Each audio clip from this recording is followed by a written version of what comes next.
Well, the last couple of videos I updated, or I uploaded on this restoration, the ends got cut off. And so I went back and tried to save the portions that got cut off on the upload, and I'm gonna tack them onto this video. So the next couple of clips you see are not gonna be in chronological order. And I'm sorry about that. You know, I'm not sure why why this keeps happening. It seems to be an ongoing problem, and you know, I try to upload it again. I'll delete it off YouTube. I'll try to upload it again, and what'll happen is it'll upload more of it, but it'll still cut off the end. So, you know, it takes a long while to get these things uploaded, so I just get frustrated and I leave it up. So, bear with me and enjoy the video. And stay tuned because I'll say goodbye a couple of times, but there's going to be more to this edition. Alright, thanks for watching. Well, I've gone ahead and done some file work and polished with emery and then with the wire wheel. Just to polish this handle out, because I've decided I do not want to paint it like they did in the originals. I feel like the paint is just going to come off and it's going to look like shit. So, that's what I've done. I was quite tempted to do this handle, and I still might one of these days. Just polish it up from here, and then from here down, leave it painted.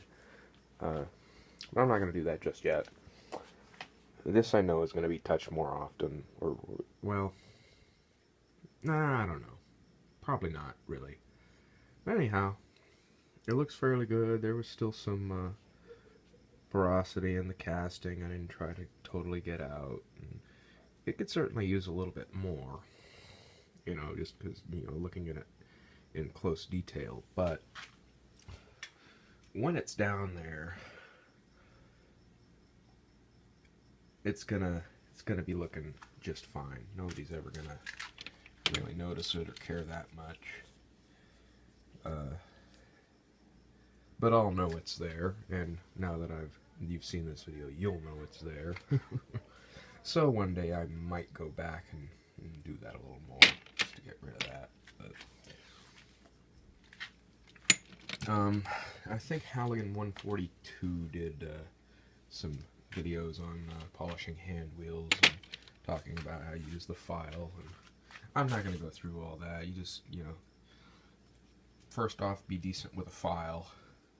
Go through, file all the scale, casting scale and everything off, and get it nice and smooth. Then blend it and polish it in with some emery. I like the plumber's type of emery that comes in rolls, you know, because you can just tear a piece off and, you know, just kind of run it through with both hands. I'm holding the camera with the other hand, so it's kind of difficult to show that motion, but simple stuff, really, and will look much better than the original painted handle. Alright, well, this video is starting to get a little bit long, I think. I'm not sure if I'm going to end it here or not, or end this edition here or not. You know, like with anything, you buy the thing and you think it'll be done in a week, and here it is a month later and I'm still working on it. But it is looking better. So,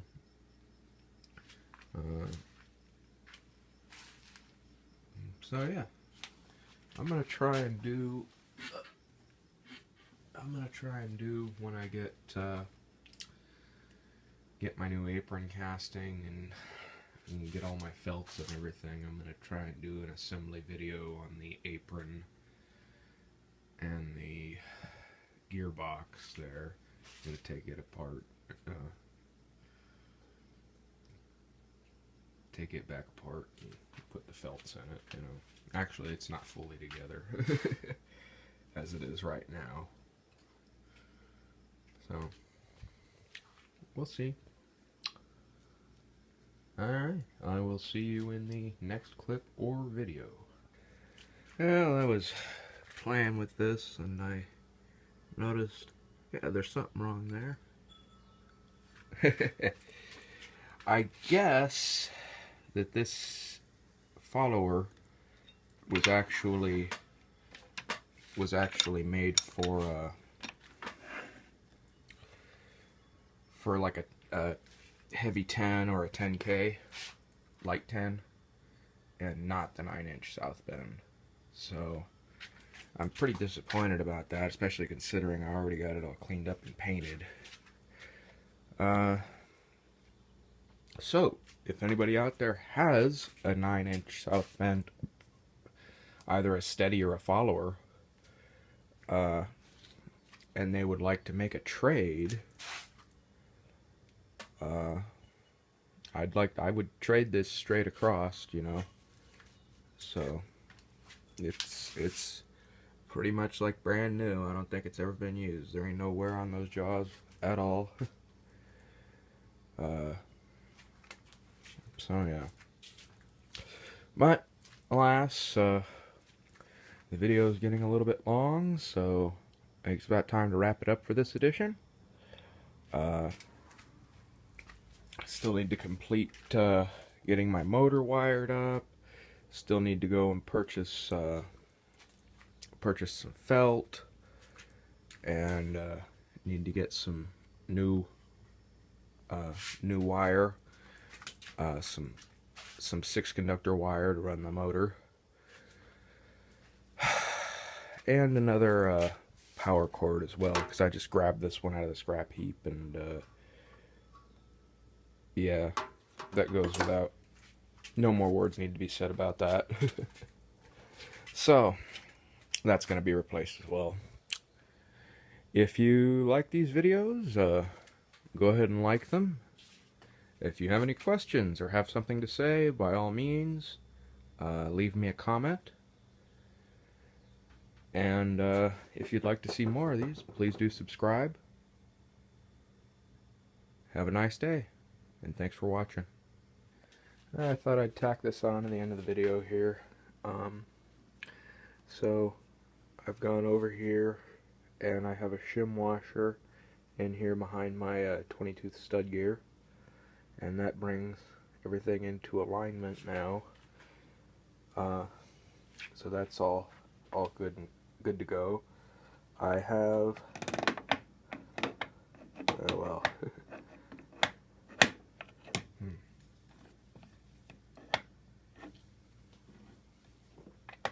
there we go.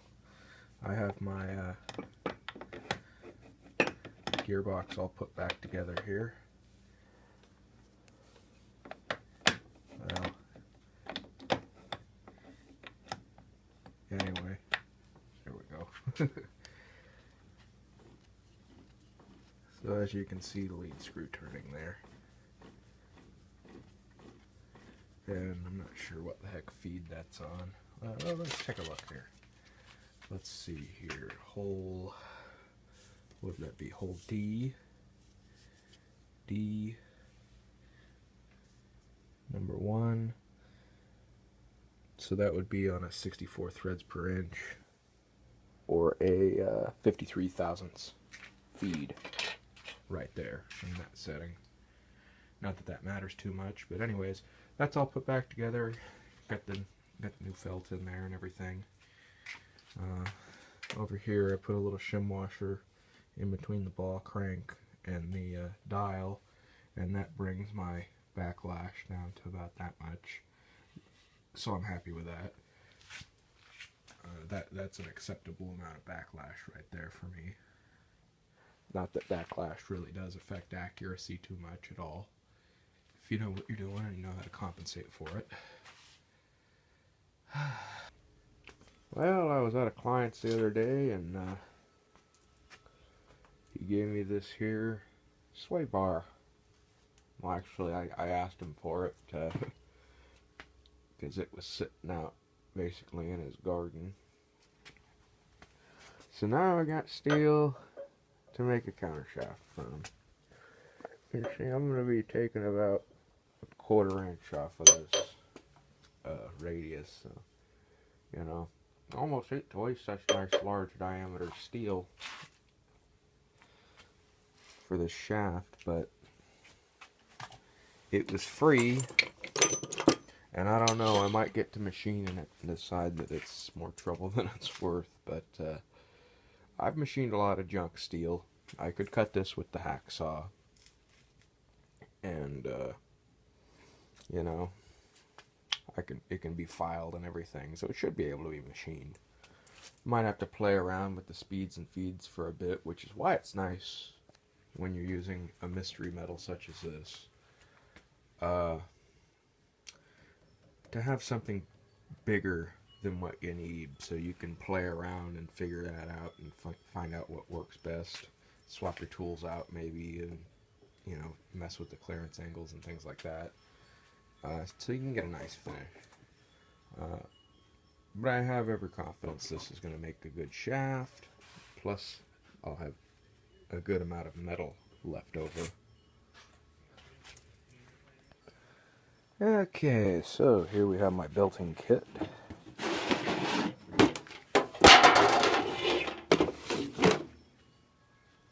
Nice brand new belting.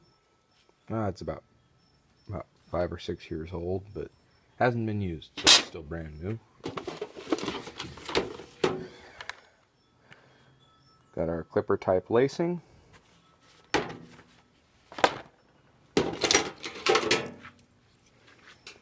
And got our clipper tool.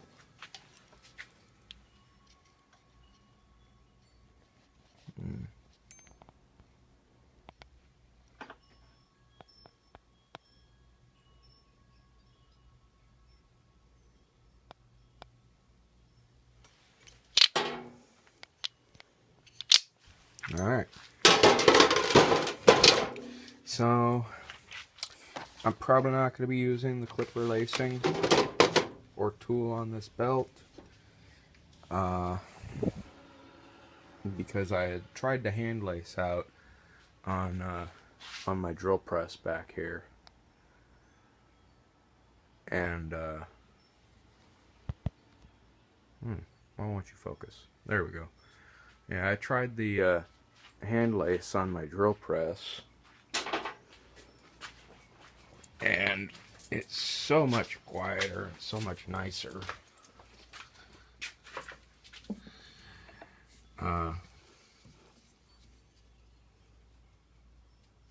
Yeah, just in operation, it really just runs smoothly. Especially this little belt here, where you're going over this small pulley, caused an excessive clicking, or more of a thumping. So once I switched to this, it was much smoother, much nicer system. I still have the clipper lacing on the other belt, and you will hear it click, but it's not too bad.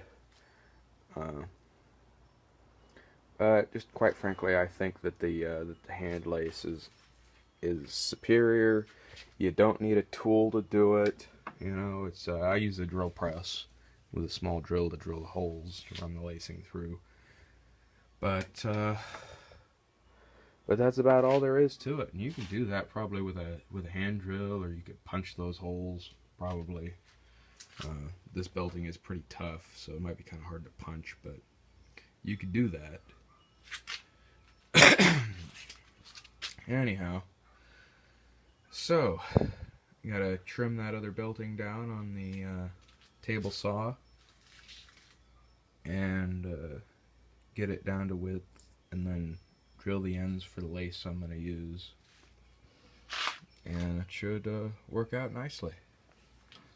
You know, if I'd have known how much nicer these hand laces were in the beginning, you know, when I got this machine, it was my first experience using flat belting, I would have just gone with the hand lace the whole way and not invested the money in purchasing the clipper tool and the clipper lacing, or you know, they're basically like staples. So that's that. Yeah, so hopefully the next clip here you're gonna, or actually the next video, because this video is getting pretty darn long. I need to edit it and upload it. So in the next video you'll see that's belt installed. We'll probably have the motor wired up and everything, and by that time our new apron should have arrived, so I can go ahead and start working on the new apron, which is not a new apron. I'm not putting a whole new apron on here. It's just the casting that I've got. So alright, if you like these videos, go ahead and like them. If you have any questions or have something to say, by all means, please do leave a comment. And if you'd like to see more, please subscribe. And have a wonderful day. And it's done. Huh, the remnant could probably be used for a sewing machine or something. Nice clean edge.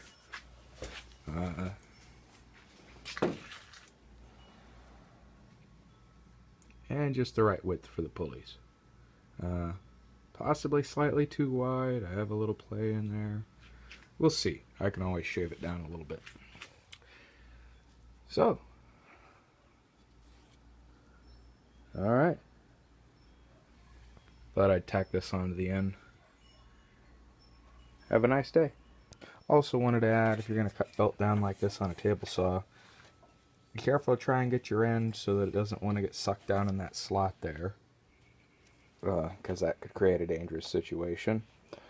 And you have to feed very, very slow. If you notice, I don't have, you know, a metal cutting blade or anything in here. It's not fine tooth at all. That's just a regular wood blade. So be careful if you try to do this. You know, table saws are inherently dangerous, but, well, as they say, and as I was beginning to say at the end of the last clip, before I got cut off, was working with machinery is perfectly safe until you forget how dangerous it really is. So, as long as you keep that in mind, you'll keep all your fingers. Well, we've got our belt laced up. And this is just some 3-strand and kite string. I don't know if it's nylon or what the heck it is, but I just take this and I unravel it and take a single strand off of a length of it. So that works good. And I'll take a little piece of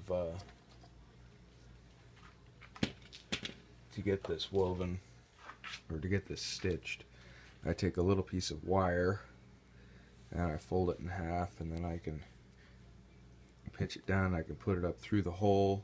I can put the string through, and then I can go ahead and pull that through.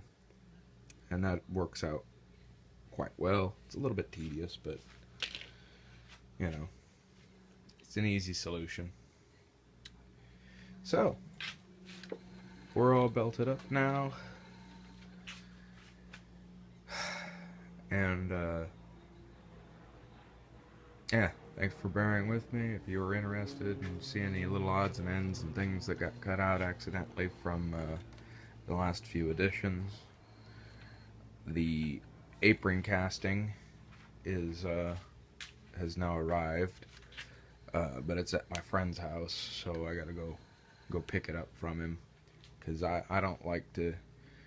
I don't use any kind of credit cards or anything like that. I don't believe in them, personally. So I do have a prepaid one that I use on occasion, but usually when I need something like from eBay, this particular friend, they're always getting things on eBay all the time, so I just, I'll send them the link to it, and I'll say order this, and I'll hand him the cash, and that works out nicely. So anyhow, now that that's arrived, I've got to go get it, put it back together, and Finished getting my motor wired up.